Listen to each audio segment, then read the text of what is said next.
Episode 164, Kingdom Come, wild card review and divisional round preview. Me and Coach tonight, Nick, is unable to make it. He's buying a car. It's buying a car. If you were a real true member of this podcast, Nick, and I don't know if you're streaming this live right now, you would have brought that computer to the dealership. Said, "Wait, Yes. bud, Right. I got to talk about my Broncos." But right. But instead, but it could also be because his Broncos are now out of. Yeah, if the Broncos had won, there is no doubt. I think he probably would have brought that computer or told his wife, "Hey, I'm in charge. We're going in tomorrow to get the car." Exactly. So, I mean, Nick's team was obviously part of the whole situation. They're out. They're done. Nick is not here to talk about it. So Coach and I are going to kind of break down two of the games that I think were most impactful or let's be honest here when we say like the quality of football and the games that happened over Wild Card Weekend. There was one game that was neck and neck and really was a nail biter to the end, literally. Was a little clank there from, potentially being a different outcome. That was the Commanders and Bucks. It's a game that I was pretty adamant about Tampa Bay winning because, like I said, I'm a Baker Mayfield guy. That continues. He didn't play a bad game by any means. Just Gene Daniels and the Commanders won their first playoff game in almost 7,000 days. 7,000 days, which is insane. 7,000 days. That's crazy. Jaden Daniels just showed you how much a quarterback coming to your team and just changing the culture, changing everything, and it's what obviously you desire on another level more than probably any other thing in your life, minus your family, is the Raiders getting a quarterback that can at least lead them to having hope. And that's what Jaden Daniels did, man. I mean, his stat line he was 24-35, 268 yards, 2 touchdowns. He rushed for 36 yards. He was their leading rusher. He made the plays when it counted. Zane Gonzalez in his what's the word? People were what? His ticks? His ticks and his mannerisms. Mannerisms. I'm missing it's his hypervigilance in whatever he does to get himself ready for the game and nailing that kick. And obviously it could have gone the other way, but nonetheless, they win the game. And like I said, it was a nail biter to the end. Terry McLaurin, who's been a real, just him and Zach Ertz have been his most reliable guys. And they just have a bunch of no-name guys on that team as well that just do enough to get it done. And they got their first playoff win, like I said, in 7,000 days. Everything has changed since Dan Snyder has sold the team. It's been a revelation, and I feel good for their fans because having Dan Snyder as your owner is almost as bad as having Mark Davis as your owner. Okay, maybe not to that level. We will admit that Dan Snyder did have better hair than Mark Davis, but. That's fair. Yeah. Besides the fact, it's relit that fan base, and good things ahead for that fan base as well. And I have a good amount of friends that are Cowboys, Eagles fans, Giants fans. Obviously us being East Coast boys, we know a bunch of people like that, and you got to think like, well, shit. Now the Commanders have a quarterback. They have a lot of cap room. They want people are going to want to go there and play with a guy like that. Dan Quinn's a good coach. I don't think that's ever really – he's made some poor choices, but not really a bad – one moment defines you essentially, and that was they had the Super Bowl wrapped up and he blew that. So I guess that'll do it to you. But, great win by the Commanders. Really just overall, just from top to bottom, they got it done. And I think they go into Detroit and they give them a game. We'll talk about that here in a minute. But if you got a bunch of guys who are super confident in your quarterback and they believe they can win any game, you always are going to have a fighter's chance, no matter the talent, the disparity in the two teams. So props to Commanders for going out there and getting a big win and, going into Tampa Bay and doing it too. So that's a road playoff win for a rookie quarterback. It says a lot. So props to Commanders. That's legit. And you bring up a good point. Is one of the so I've obviously been advocating for the Raiders to take a rookie quarterback the last couple of drafts. They obviously haven't done it. Actually, some stuff just surfaced today that Tom Telesco never reached out to the Commanders about trading away the pick for number 2 to get Jaden Daniels, which is obviously very upsetting to me and a lot of Raiders fans. But one of the popular narratives is that no rookies ever won the Super Bowl. Don't care. Jaden Daniels, in his rookie season, is now going into the second round of the playoffs. Yeah, you don't build a house on sand, right? You need a solid foundation. Absolutely. You need the concrete you need those pillars in there to start something, and that's what Washington's got. Whether they make it to the Super Bowl or not, they've won a wild card round. They're in the playoffs. Their first playoff win in 7,000 days. It's a start, and the whole rookie. It's such a stupid argument, and I will say that to anyone's face 100%. Too. It's a tired narrative. Whether whoever says it, and anybody who's ignorant enough to say, "Well, the rookie," it's just stupid. It's stupid, right? Because Pat Mahomes was a rookie at some point. He might not have won a Super Bowl his first season, but look at him now. Yeah, exactly. So it's a really really dumb narrative. Right. Everybody's a rookie at some point. It's just what happens after that. So, yeah, same thing. I think that was the one game that I think I did take Washington in that one, but I think I didn't get the Vikings-Rams game, which I think a lot of us were surprised by. But the game I kind of want to highlight, which I watched pretty much in depth, was Philly and Green Bay. So, obviously, Philly, one of the leading contenders in the NFC. NFC is pretty strong this year. It was a 22-10 win. Obviously, on paper, it looks a little more decisive than it really was. Jordan Love had, I believe, 2 or 3 picks. I think 4 total turnovers.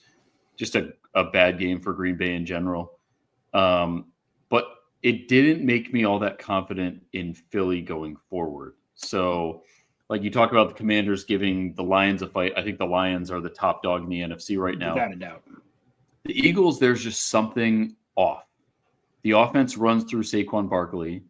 Jalen Hurts just isn't quite all there right now. And then A.J. Brown reading his book, which I just saw shot up to number 1 on the Amazon bestseller list or whatever. So good for the author of that book. And A.J. Brown can say whatever he wants in his interviews, but you can tell he doesn't care if they win. He cares if he gets his targets. You can tell there's problem. Yeah, I mean, Nick Sirianni's turned it around since the beginning of the season. They went 2-2, so I'll give him credit for that. But it's a very odd feeling, and I was talking about it with a buddy of mine. He had bet, I think he bet Lions, Ravens for Super Bowl, and I was like, oh, I'm betting Eagles, Chiefs.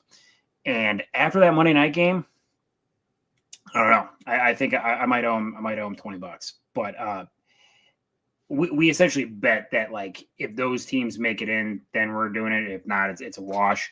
But with the way the Rams played and the way they got after Sam Darnold and the way they just absolutely obliterated that Vikings O-line, which in comparison is not even close to the level that the Eagles are. But the Rams are playing with house money, man. I 1,000% believe they got a veteran quarterback. They got Puka Nacua. They got Cooper Kupp. They got Kyron Williams, who's running the ball really well. Their defense only rushed 4, and they sacked him 7 or 8 times. Yeah, you got Jared Verse. I mean, you got some.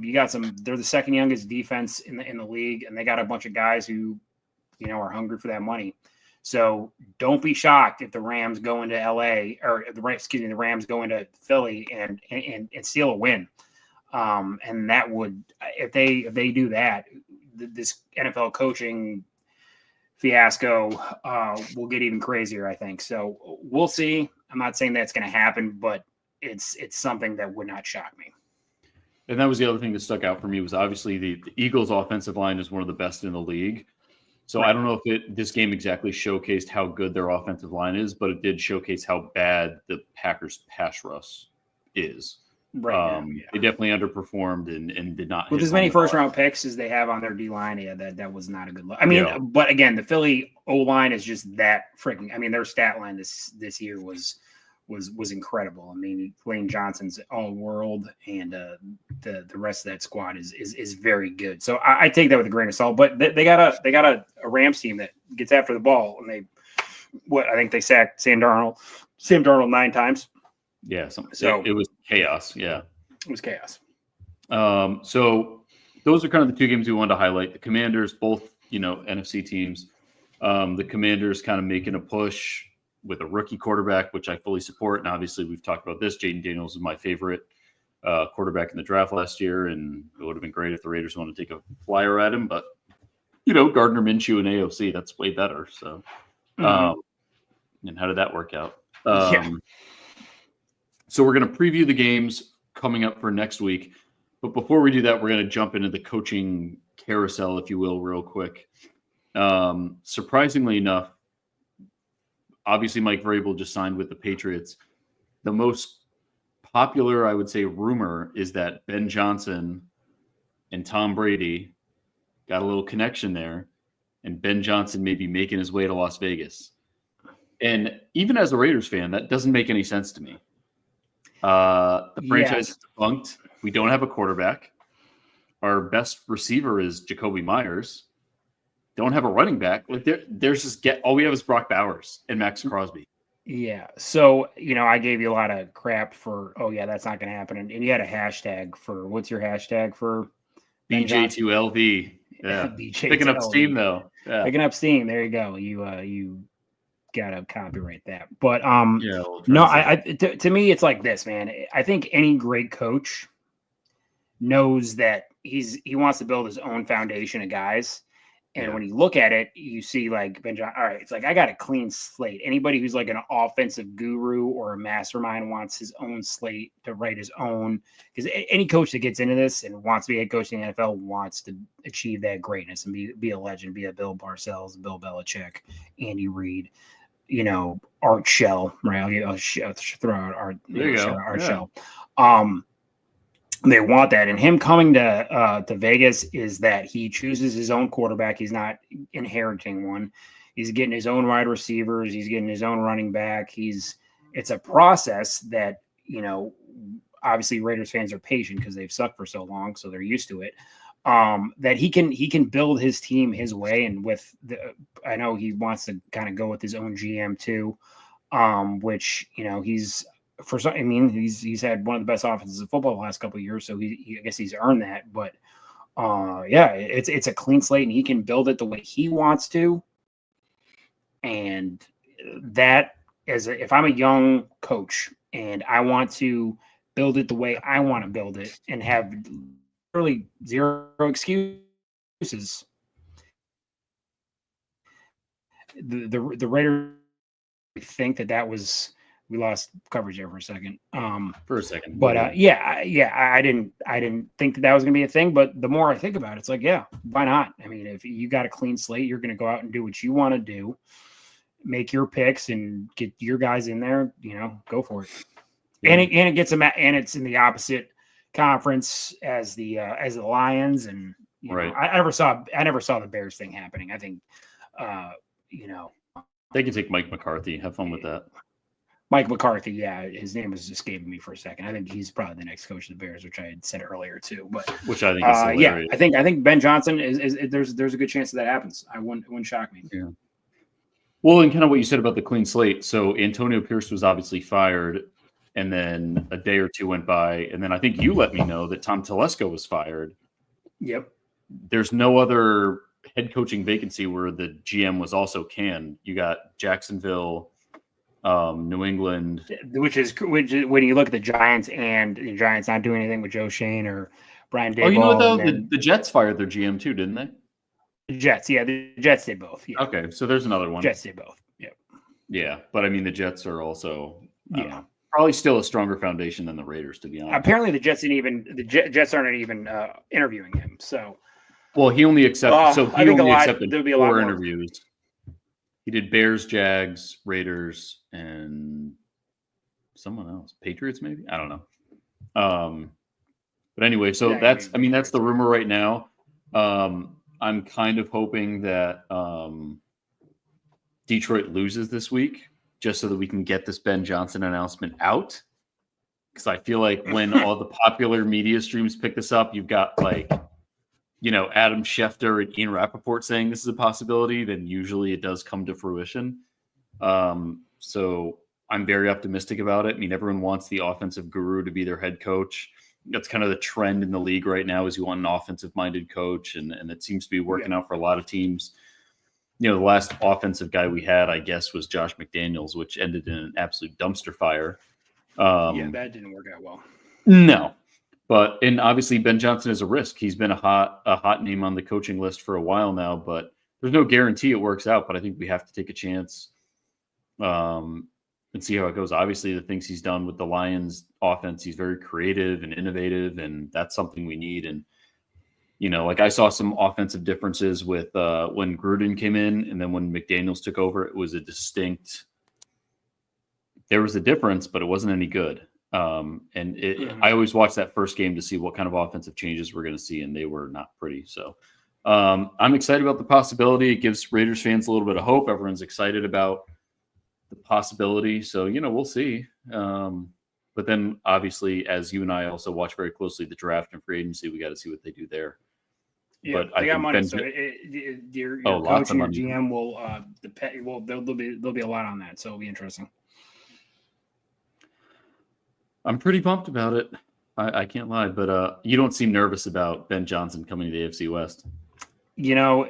Until he gets what he needs, there's nothing really to be worried about. Valid. Until Cam Ward comes to the desert. You're right. Yeah. Okay. So, that's kind of the main thing. I'm not really too concerned about any of the other coaching changes. Ben Johnson is like the number one name on the list. Bears fans really seem to want him. It looks like Caleb Williams wants him. He fell for that prank where those kids pretended that they were Ben Johnson, which is pretty hilarious. Yeah, we live in a different world now, dude. I know, right? This is wild. And if anything, though, they'll get Mike McCarthy or somebody like that. I mean, I've seen Pete Carroll's name floating around there too. If we get anyone besides Ben Johnson, yeah, the Bears need someone who's going to establish a culture there, and Mike McCarthy's actually pretty good at that. So we'll see. Yeah, his Super Bowl win in Green Bay was quite some time ago, but I mean that's still a Super Bowl winning coach, right? So how many out there are free minus Pete Carroll? So that's true. John Gruden, there you go.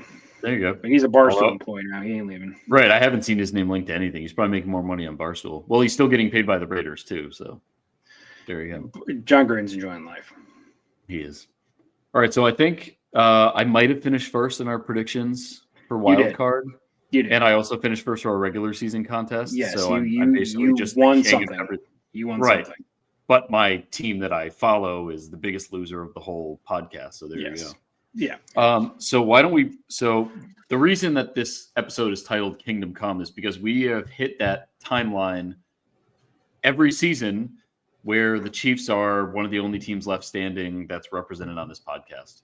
Broncos are gone. Raiders are gone. No one cares about the Chargers anyways, but they're also gone. That game was terrible. So the Chiefs are here. They got their bye. They're actually the first game on Saturday at 4:30. Against the Houston Texans. Give us a little preview, Coach. A little prediction. Yeah, so we got Houston. It is at the perfect time because it's when I'm getting married, but nonetheless, Mazel tov. So excited. Yeah, Mazel, right? I couldn't be more excited about that. So the Chiefs will celebrate with a little have the DJ play a little Chiefs pump up music after we get the win. But yeah, I'm not taking the Texans lightly. They had a pretty dominant win against the Chargers. The Chargers couldn't seem to do anything right. Will Disley, their tight end, essentially gave up 2 touchdowns to them by just not knowing how to catch the ball. 4 interceptions, just terrible play by the offense altogether. I don't see that happening with the Chiefs. Chiefs are obviously they're in playoff mode. Mahomes is in playoff mode.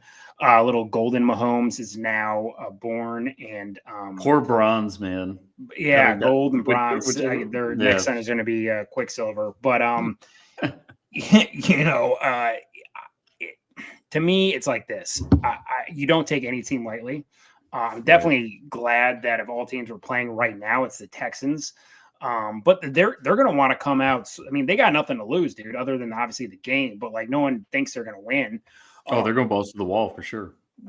They'll go balls to the wall, and obviously C.J. Stroud can get it done, and Nico Collins had a great game, and Joe Mixon could could pull something off. And like I said, obviously the Texans have some, Hunter and Anderson Jr. are good edge rushers and stuff. So, especially with the Chiefs left tackle situation, there is a little bit of worry there, but I'm confident the Chiefs will go out there and, this three-peat, they can taste it. And, you got the Ravens and you got the Bills, which most people will be like, that's the real championship game. And that's going to be a battle if all things considered. And we'd obviously get the winner of that game. So we're going to get a team that just went to war, right? They just had an absolute battle to get to that AFC championship game. And hopefully we just go out there and smoke the Texans and take maybe not push the pedal all the way down, just, have it teetering. But I'm not taking the Texans lightly. And I think that we'll go out there. We'll win by about 10 points. I think it'll be like, I don't know, score prediction, maybe like 28-17, something like that. Obviously, that's 11 points. But I think we win by double digits, and I think Mahomes is locked in. Kelsey's locked in.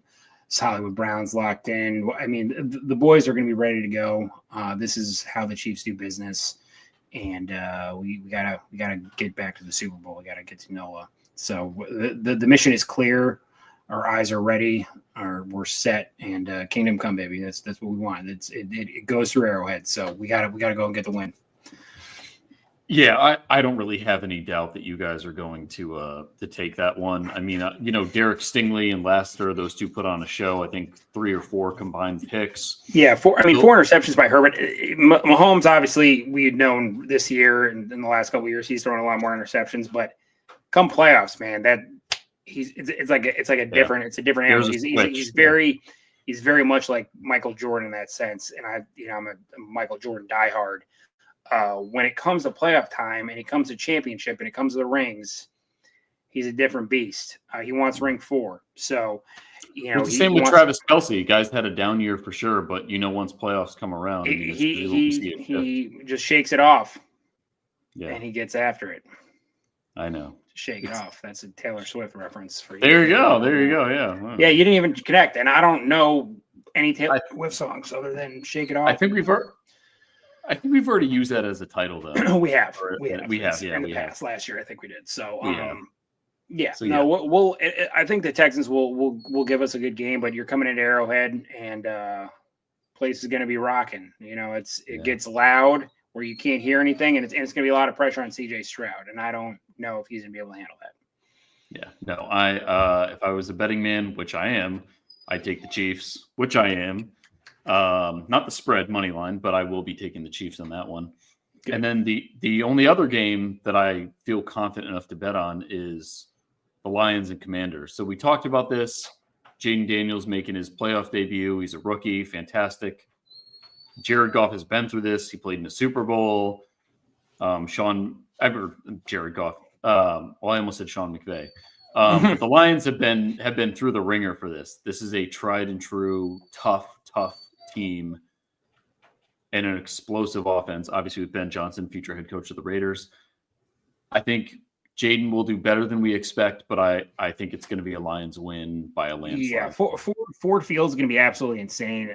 David Montgomery, the running back that tore his MCL 4 weeks ago, looks like he'll be back. That's insane.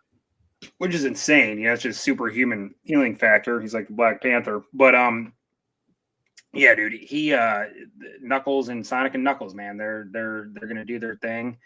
And like I said, I think the Commanders will give them a game, but I feel like the Lions in the city of Detroit is so ready for this, and they're so locked in that they get the win, and they wait to play the winner of the Rams Eagles, and for Detroit, everyone knows on this podcast that listens, Dan Campbell, huge fan of him, just the way he coaches and his aggressiveness, and just he's got a great beard goatee thing going on too, which I appreciate.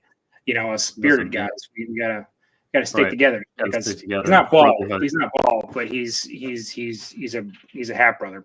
Right. I really do hope they can make it to the Super Bowl just for that fan base, because dear God, you think you guys have had it bad. Detroit's on another level. So They have no rings. I think they have NFL championships, but no Super Bowl. Yeah, which is kind of like whatever. That doesn't participation trophy at that point. Right. Yeah. Well, I'm with you. I'm also going to take the Lions on this. Their fan base is going to come out rabid, ready. Ford Field is going to be absolutely insane. If there's going to be a very small amount of Commanders fans there because I don't think Detroit's letting them tickets go. It's keeping it in house, and Ford Field's going to be rocking. 100%. And then our next game, first of Sunday. So now we're down to 4 games for the whole weekend, which is upsetting, but at least these are, for the most part, quality games. Yes. Is the Eagles versus the Rams. Mm-hmm. Even though I did see I do have some concerns about the Eagles. I think their defense is good enough that they will be able to take this, but I think it's going to be close. I don't think it's going to be any kind of a landslide. The Rams offense is explosive. Sean McVay is an innovator. Definitely a better coach than Nick Sirianni. I'm taking the Rams. You're taking the Rams. Ooh. I'm going to take the Rams in this. They once upon a time. I know. Once upon a time. It's going to be hard for you. They were the St. Louis Rams. And the St. Louis part of it will always stick with me. The Jeff Fisher era. No, more like the Dick Vermeil, Mike Martz, the Marshall Faulk, Kurt Warner era of times. But fuck Stan Kroenke. But I do think that the Rams, they're playing for LA. There's a little bit of magic in them, right? They had a home playoff game in Arizona and they just absolutely dominated. Will they absolutely dominate and be able to get to Jalen Hurts like they did Sam Darnold? No, but their D coordinator, which is God, he's got to a last Shula or some he's got some last name that some NFL coach had before. I'm blanking on his name right now, but he showed me that he knows how to scheme. And like I said, when you're playing with house money and there's not that great of a gap in talent wise for a team, because the Eagles got a lot of talent, but so do the Rams. And if Stafford's locked in, which I think he will be, and Sean McVay is, who I think arguably is top 3 coach in the league, they got a shot. So I'm gonna take the Rams and a close. I think Rams are gonna get it gutted out by like a field goal, and I think they're gonna make a big stop, and Puka or Cooper are gonna make a big play, and yeah. So that's where I'm at. I'm gonna go, but in favor of the Eagles, but I'm going to still say like a 3-6 point swing. I think a lot of people are really excited for the Cooper Kupp, Cooper DeJean. Two white on rices going after each other. Right, white on white. So white on white. So you don't see that very often. So it'll be exciting for us guys who are not just, because most people when you think of white dude, you're like all offensive linemen, right, or linebacker. Right. But these are these skilled positions that we normally don't have. Not too many of us. It'll be fun to see. Yeah. And then we have probably, so that's the only one I think we differentiate on, but we'll see how this one goes. I would say arguably the best game of the weekend is the last game on Sunday.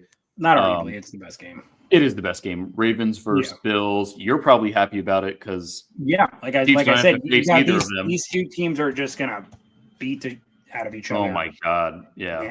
The prize is Arrowhead. So, I don't know if we're going to see a wounded animal just getting up there. Like, it's like Peter Griffin after he got beat up. He's like with the chicken and he's just like, keep going. It'll be like that. But I think it's going to be a great game. This is it for legacies of Lamar Jackson and Josh Allen. These are like the two only one can win. MVPs. Yeah. Only one can win. And, obviously they don't announce the MVP until Super Bowl week. So they say that obviously the playoffs don't matter in the mind of voters. That might be on paper. I don't know if that's really true. Cause I think, a game like this is like, okay, whoever wins is the MVP. It's in Buffalo. Mm-hmm. Dude, I don't, you got to pick one. People sleep on James Cook, man. He's had a great season. I think Josh Allen gets it done, man. I think he does. I think Really? I think the Chiefs want the Bills because they got to avenge that loss because the Broncos lost at whatever. Broncos lost, no, we didn't even try. That's who the Chiefs want. The Chiefs want the Bills. So I'm going to take the Bills. It's going to be a close game. It's going to be a battle. I mean, it's going to be Derrick Henry running down their throat. It's going to be James Cook running down their throat. I think Zay Flowers potentially not playing really hurts the Ravens in this game, unlike last week where I really didn't think it mattered against the Steelers. So I am going to take Buffalo. Buffalo gets it done. I just had a stroke, but Buffalo gets it done. So before I put in my prediction, we did have a comment, one that I'm able to post from Urinating Tree, which is an interesting name. If it means anything, I'm genuinely sorry your guys' team forgot how to tank this season. Accurate. Yeah. I always want the team to win. My dude, there is no quarterback in this draft where I feel like you should have absolutely tanked for. He's all on Cam Ward. Granted, you probably got to draft somebody, but I am on Cam Ward. Stupid wins, just like the Giants. Stupid wins, but yeah, the next couple of years when some really good quarterbacks come out. He's got a logo and everything. Urinating Tree, and there's a logo and a YouTube page and all that. There you go. Interesting. Everyone check out Urinating Tree. I'm gonna check that out later. I wasn't super psyched about the wins either, but you play to win, and it is what it is. You play to win the game. Yeah. Play to win the game. So back to the predictions. Thank you for the comment. If anyone else has any others, you can post them, and if they're appropriate, I'll put them up there. Most of them are not appropriate. But I'm going to go with Lamar Jackson and the boys from Baltimore. I think the two-headed monster of him and Derrick Henry, you don't know who's going to get the ball and who's going to ram it down your throats. It's a read option nightmare. Oh, absolutely. I think they're going to get it done. The absence of Zay Flowers is concerning, but Bateman has stepped up. Deontay Johnson is coming back. There's no way Deontay Johnson plays in this game. He's not playing in this game, which is his downfall should be studied historically, not as much as like Deshaun I Watson. stupidly didn't trade him in my dynasty league, and I could have couldn't got Chase Brown from him, but I was like, you know what, Deontay Johnson, he's in Carolina, he's gonna go off, and I was very wrong. Good. Yeah, that's ugly. So I'm just gonna put a little faith in Lamar and Harbaugh and see how that goes. But there's just something about the way Lamar is playing this year. I think he's absolutely on fire. I think he deserves to be the MVP more so than Josh Allen. I'd be fine with a Ravens Super Bowl as long as it's not the Chiefs, Because you could say you beat the Super Bowl champs. Couldn't say that. There you go. Yeah, somehow that makes me doubt my pick now because they did lose to the Raiders earlier this season, week 2. That was our Super Bowl. So yeah, but no, I'm gonna put my money on the Ravens this weekend. We'll see. But that game, everybody should be tuned in. If there's one game you don't miss this weekend, that has to be it. Bills and Ravens should be absolutely electric. And if it's like a 6-3 game, I will cry. You know the most important thing about that game, though? What's the most important thing about that game? What's the most important thing about that game? Underdog Fantasy, codename RTK. Spend $100, get $100 back. You got $200 to work with. Bet that game. I'd go over on Lamar Jackson, over on Josh Allen. Here's a crazy one. Go under on Derrick Henry. I'm just saying it could get crazy, but that's definitely use that. And if you're if you're a Commanders fan and you're crazy enough to fly to Detroit, and you're saying, you know what, I'm going to go rep my former Redskins, my Jane Daniels jersey, go in there with your Darryl Green flag, hat, whatever it is, repping the old school Redskins, use promo code RTK on SeatGeek and save yourself $20, and there's your convenience fees gone. So there you go. Use those codes. It helps us out, helps you out. Everyone wins except the Raiders. And that's all I got to say. That's it. Well, we did our predictions. Coach and I actually differentiated on 2 of the 4 picks, so that's interesting. So if you take that in consideration, since I can't pick anything, just go with Brendan and you'll win. Yeah, I'm doing all right on Underdog Fantasy right now. I'm doing pretty good with my betting days. So there we go. Coach, once again, is the only one with any skin in the game. I'm just literally waiting for the draft because that's all I have to look forward to every year, and then it torpedoes and everything sucks. But maybe this year will be different. We'll see. Yep, and we should have Nick back next week. He's a valuable member of the team. We'll have more guests throughout the off season. Oh yeah, Jordan Reed from ESPN will be coming back. I've already spoke to him. Awesome. Yeah. So we miss our boy. Who do we miss, Brennan? Who do we miss? From KC, my guy. Oh, Aaron Ladd. Aaron Ladd, the Ladd man. Now he's the Falcon. Ladd daddy. Yeah. The Ladd daddy. We'll get him back. And if you watch the Chiefsaholic nonsense, he was actually mentioned on that documentary. So yeah, I still have to get it to that. That's on my to-do list. You have to watch it, dude. It's wild. Yeah, it's really a made-for-TV movie that actually happened. So yeah, he's a real piece of crap. That dude sucks. Yeah, he is. But yeah, so the football season is winding down, but funny story about Chiefaholic. One quick thing about Chiefaholic. Oh, get it out there. There was a Twitter follower, and I am blanking on his name. I can't think of his name right now. He was like from Korea, and we were like trying to raise money to get him to Kansas City for a game, and Chiefaholic was the one that spearheaded all this. So I donated like $10 or something to him. I think I got the money back. It's crazy enough. But yeah, I had an interaction with Chiefaholic way back when. Did the guy ever? No, there wasn't enough money raised, and it just I don't. I think it just went back to us. But yeah, he was like a Royals and a Chiefs fan, and we were trying to get him out for a Chiefs game, but it didn't happen. Didn't you talk Chiefsaholic about coming on the podcast at one point? I thought you guys had a conversation. Yeah, I did. Yes, I did. You had a couple conversations with him. Yeah. He was. You got a lot going on, man. I'm going to, rob a bank. Banks. Yeah, we're good. I think that kind of worked out in the end. Yeah, I mean, we could have been featured in the documentary. That's true. Damn. Yeah. A little publicity would have been nice. Yeah. So, but it's there, everyone. So Coach had 2 interactions with Chiefsaholic, who's now in federal prison for 17 years. 2 interactions with Chiefaholic. Yep. Which is amazing. But that'll be it for the week. We'll see you guys next week where we go through the NFC and AFC championships. I have a feeling the Chiefs are going to be in it, and I'll just continue to be miserable. But hopefully Ben Johnson is the coach of the Las Vegas Raiders by then, and we're on the up and up. Yep. You can dream. Dare to dream. All right. Good night, everyone. Thank you for tuning in. Go Chiefs. I don't know about that.